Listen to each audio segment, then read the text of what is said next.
大家好，同学们好，你们好.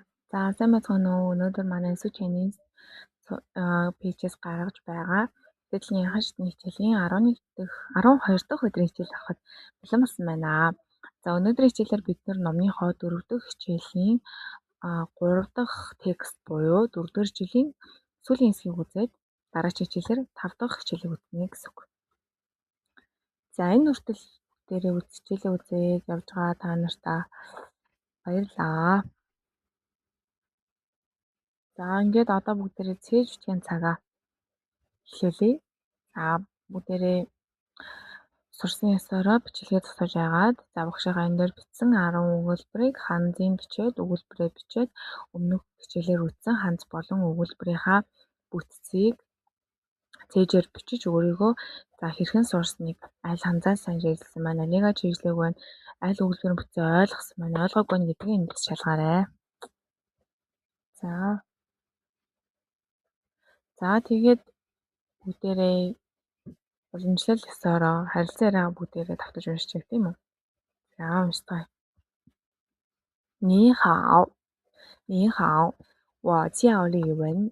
你好，我叫白佳悦。很高兴认识你，认识你我也很高兴。我是中国人，我是法国人。我的中文老师也是中国人。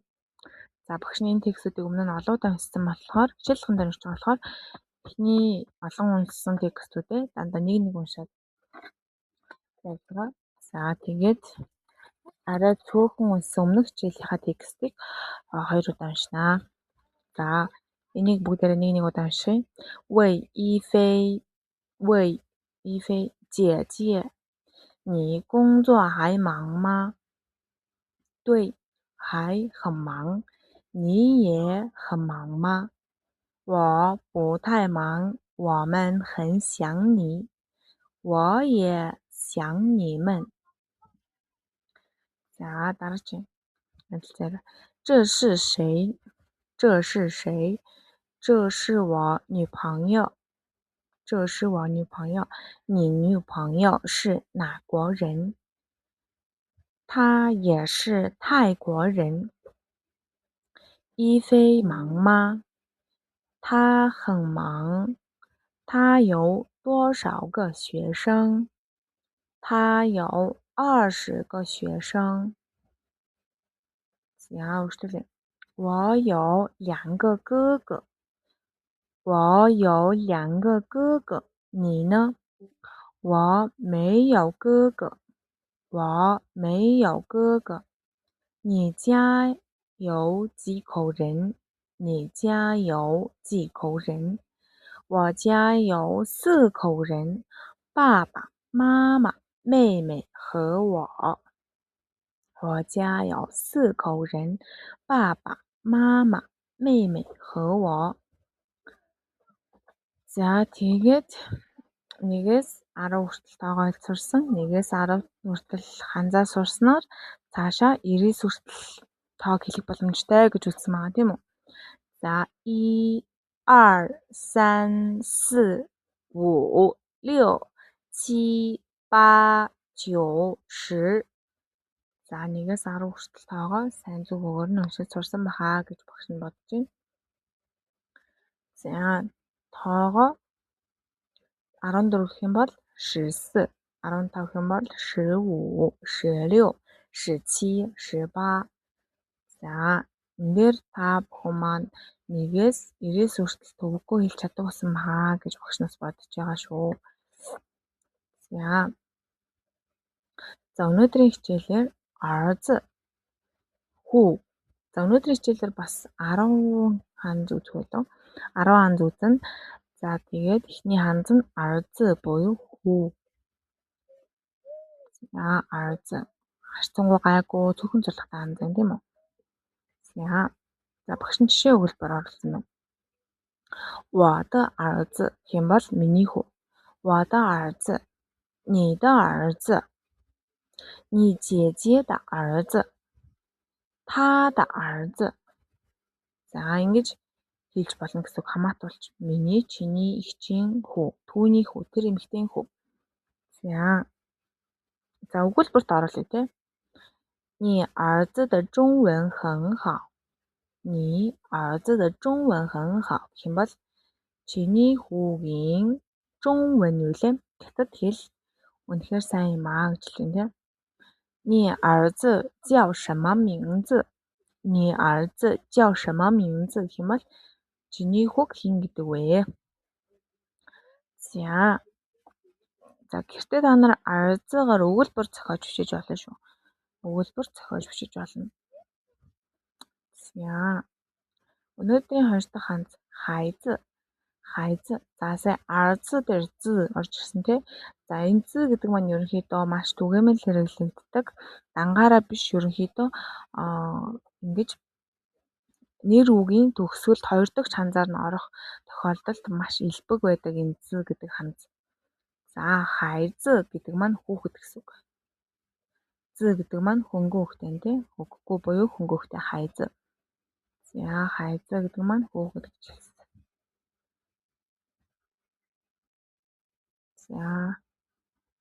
За бичээд авсан хаа гэж. За багш нь жишээ өгүүлбэр оруулсан байна. 我的孩子 你的孩子 谁的孩子 За утга нь харсан баг тий. Миний хүүхэд, чиний хүүхэд, хэний хүүхэд гэсэн асуулт орж. За өгүүлбэрт оруулах юм бол 这是我的孩子. 这是我的孩子. 这是你的孩子吗? 这是你的孩子吗? 这是谁的孩子? 这是谁的孩子? За энэ хэний хүүхэд вэ гэж тий. За өнөөдрийн 3 дахь хандс女儿. За энэ нүй гэдэг нь багш нэмэгтэй хүн гэж өмнө хэлж өгсөн тий. Та нар анзаарсан бол. За女儿гэхээр охин гэсэн үг. Хүү гэдэг хандс үтсэн, охин гэдэг хандс үтсэж байна тийм үү? За жишээ бичээг юм байна. За өнөөдрийн 4 дахь хандс суй. Суй гэдэг маань нас гэсэн утгатай хандсах нэ. Өнөөдөр тэгэхээр бүгдээрээ насаа хэлж сурах нэ гэсэн үг. За одоогийн байдлаар бүгдээрээ хүний нэрийг асууж сурсан, өөрийнхөө нэрийг хэлж сурсан, аль улсын иргэн бэ гэж хэлж сурсан. За энэ бол миний багш, энэ бол миний аав ээж гэж хэлж чадхаарсан, ам бүлээ хэлж чадхаар болсон. За өнөөдөр насаа хэлж сурах нэ. Жишээ өгж марсан байна багш нь. За насаа хэлэхдээ би гэдгээ хэлээд бид нэр тоо сурсан тийм үү. За өөрийнхөө насны тоог хэлнэ. Тэгээд тоогоо хэлчихэд нас гэдэг ханзаа хэлнэ гэсэн үг. За жишээлх юм бол би 20 гэхээр 20. Би 20 суй гэхээр настай. Суй гэдэг маань нас гэсэн ханзаж үтсэн тийм. 20 суй гэх юм бол би 20 настай гэсэн үг. За 我的妈妈40岁. 我的妈妈40岁 гэхээр миний ээж 40 настай гэж. За энэ дээр та нар гайхаж магадгүй бах. Үүлийн эзэн ороод араас нь үүл үг орно гэчээд ягаа үүл үг байхгүй байгаа юм бэ гэж магадгүй. За хятад хэлэнд үүл үг заавал орно гэдэг тийм үү. За энэ тохиолдолд нэр үг маань өөрөө үүл үг болж байгаа тохиолдол гэсэн үг. Би 20 настай гэдэг маань энэ настай гэдэг маань өөрөө үүл үг болсон тохиолдол нэ. За гуравт нь 我的朋友也20岁 гэх юм бол манай найз бас 20 настай гэж хэлсэн байна. За тэгэхээр насаа хэлээд амархан юм тий. Би гэдгийг хэлчихнэ. За тэгээд насаа хэлээд нас гэсэн суй. Насныхаа тоог хэлээд суй гэсэн ханзаа хэлнэ. За та нарын 4, 5 дахь өгүүлбэрийг зохиож өгөөрэй. За өнөөдрийн 5 дахь хандс та. За та гэдэг маань тэр эрэгтэй гэсэн төлөөний үг байна. За өмнө нь бид нэр та гэсэн тэр эмэгтэй гэсэн ханд үтсэн тийм үү. За энэ нь болохоор дуудлагын хувьд адилхан. За зурлагын хувьд төсөөтэй. Гэхдээ утгын хувьд өөр хана. Тэр гэж заагаад гэхдээ эрэгтэй хүн дээр хэрэглэнэ гэсэн үг. За 6 дахь хандс жин нян. За жиннен гэдэг маань энэ жил гэсэн утгатай. За энэ хоёр ханзыг хуваах юм бол жин гэдэг нь эмэгтэй, гинэ. Жин гэдэг нь энэ гэсэн үг. Одоо өнөө энэ гэсэн утгатай. Нэн гэдэг маань дангаараа жил гэсэн утгатай ханзах нэ. За энэ хоёр маань нийлэхээр энэ жил гэсэн ханз болж ин гэсэн. Жиннен. За жин гэдэг ханзыг имжсэн байна. Нэн гэдэг ханзыг имжсэн байна. Нийлээд жиннен. Энэ жил. За та нар нэн гэдэг ханзаар чийжилчихээр хятад календар дээр он сараар календар харах юм бол энэ нэн гэдэг ханз байгаа. Дангаараа жил гэсэн үг. За өнөөдрийн 7 дахь ханз дуода. За хэдэн настай вэ гэж асуухад ашиглаж ин гэсэн үг. Асуулт. Хэдэн настай вэ гэсэн асуулт байна. Дуода. За дуода гэдэг маань хэдэн настай вэ гэсэн асуулт. За энэ дээр багш нь хоёр зүйл харьцуулаад бичсэн байна тий. За энэ маань юу гэсэн үг вэ гэхлээр хятад хэлэнд хүний насныг асуухдаа хоёр янзаар асуудаг гэсэн үг. За яг ямар юугаар нь ялгаж хоёр янзаар асуугаад байгаа юм бэ гэхлээр насаар нь ялгаж байгаа гэсэн үг. За бид нэр түрүүн за нөгөө нэг юу гэж үзлээ? Жи гэж үзсэн. Тэгээд хэд хичнээн гэдэг дээр дуошаа гэж үзсэн тийм үү? Дуо гэж үзсэн. Дуошаа болон жи гэж хоёрыг харьцуулсныг санаж гин үү? За санахгүй байх юм бол энэ дээр ерөнхийдөө 10-аас дээш тоогоор нь насаар нь ангилждаг гэсэн үг. Хэрвээ жоох хүүхдээ байх юм бол чи хэдэн настай вэ гэдгийг ни жисвэ 10-аас доош насны хүүхдийг жисвэ гэж асуудаг. Жи гэдэг маань өөрөө 10-аас доош зүйлийг 10-аас доош тооны зүйлийг асуухад ашигладаг ханз. Тэгэхээр хүүхдтэр ни жисвэ гэж асуудаг байна.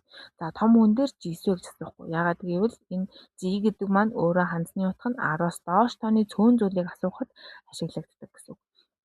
За жишээлх юм бол нидэ хайзы жиннен жисвэ. За өнөөдрийн бид нэр үзсэн хоёр ханз орсон байна тий. 3 4 ханз орсон байна. За нидэ хайзы чиний хүүхэд жиннен гэдэг маань энэ жил жисвэ хэдэн настай вэ?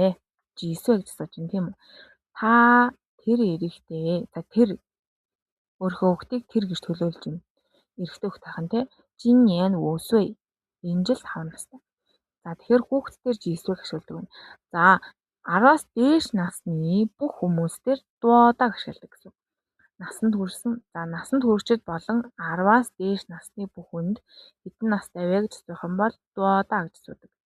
Ни жиннен чи энэ жил дуода хэдэн настай вэ? Ни жиннен дуода. За энэ дээр нас гэсэн ханз байхгүй байгааз свэ. За жисвэ дээр болохоор хэдэн нас гэж асууж байна тийм. Свэ гэдэг маань ханз. Нас гэсэн утгатай ханз. За дуода гэдэг маань болохоор ханзны утгыг задлж үзэх юм бол юу гэсэн утгатай бэ гэхээр дуо гэдэг маань хэр хичнээн хэр зэрэг гэсэн асуултанд ордог. Да гэдэг маань том. Тэгэхээр чи хэр зэрэг том бэ гэдгийг гэж асууж байна гэсэн үг. За насыг нь асуухтаа чи хэр зэрэг том бэ гэж асуугаад тэгэхэд хүмүүс насаа хариулж хэлдэг байна. За жишээ хэлбэрээр харцгаая. Ни жиннен дуода. Чи энэ жил хэр том бэ буюу чи энэ жил хэдэн настай вэ гэсэн.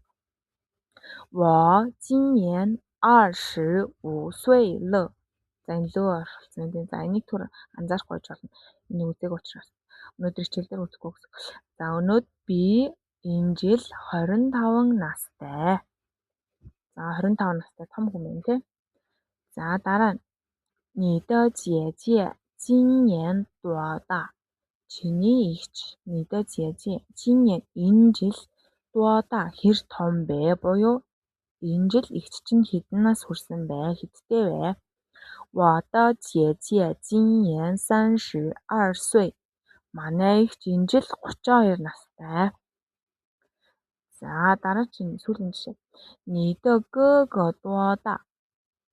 Чиний ах хэр том бэ буюу чиний ах хэдэн настай вэ гэж асууж байна. 我的哥哥是28岁. Манай ах 28 настай. За тэгэхээр манайх ойлгосон бахаа. Том үнээс болон 10-аас дээш насны бүх хүний насыг асуухдаа дуудаа гэж асуудаг. Чи хэр том бэ буюу чи хэдэн настай вэ гэж асууж байгаа гэсэн.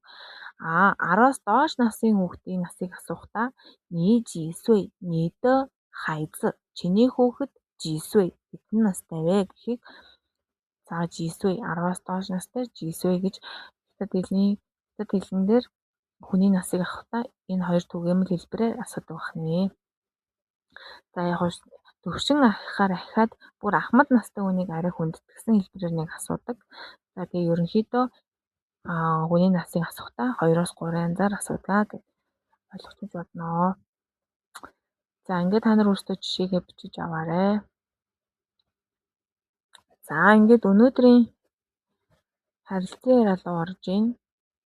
Зэ ши гэдэг нь юу вэ? Энэ бол гэсэн үг тийм. Зэ ши нин. Нин гэдгээ санаж байна уу манайхан?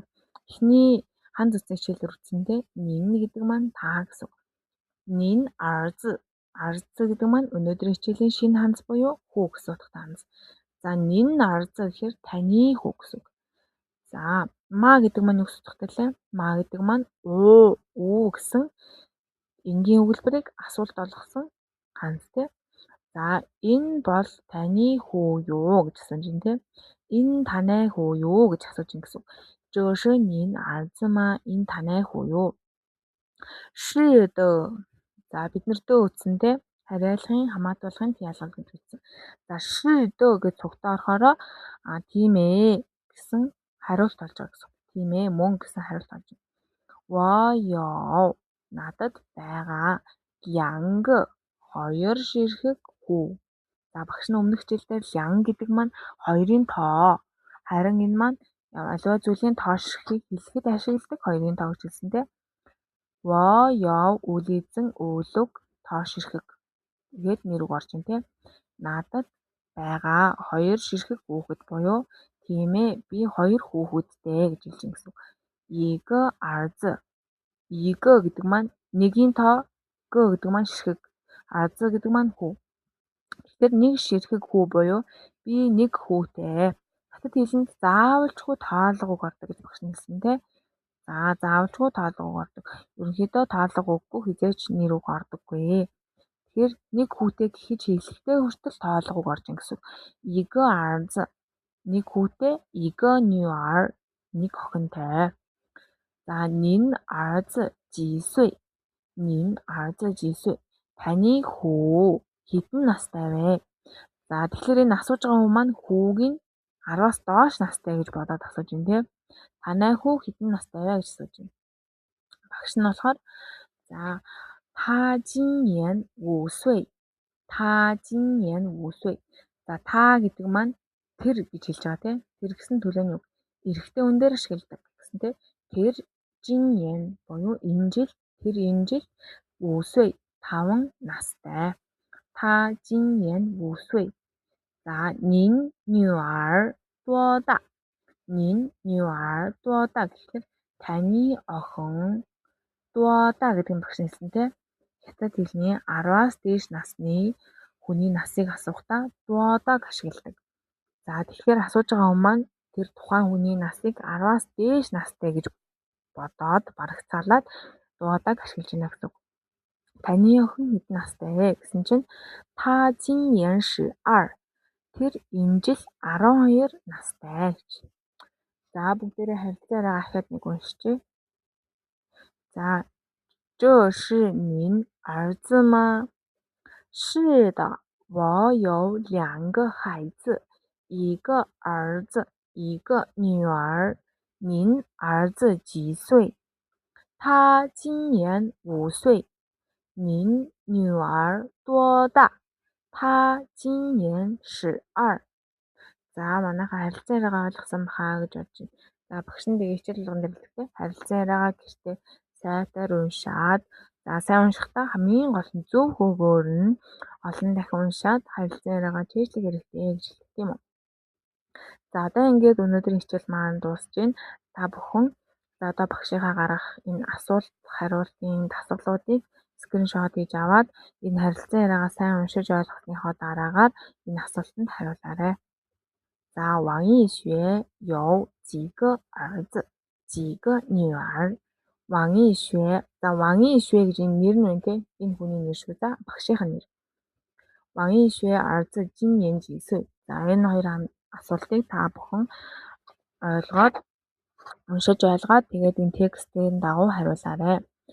За, энэ нь болохоор энэ дээр байгаа хандснуудыг энэ доор тохирох хэсэгт нь нөхөн гэсэн. За, энийг бас нөхөн дандаа бид нарын үлдсэн хандцаагаа.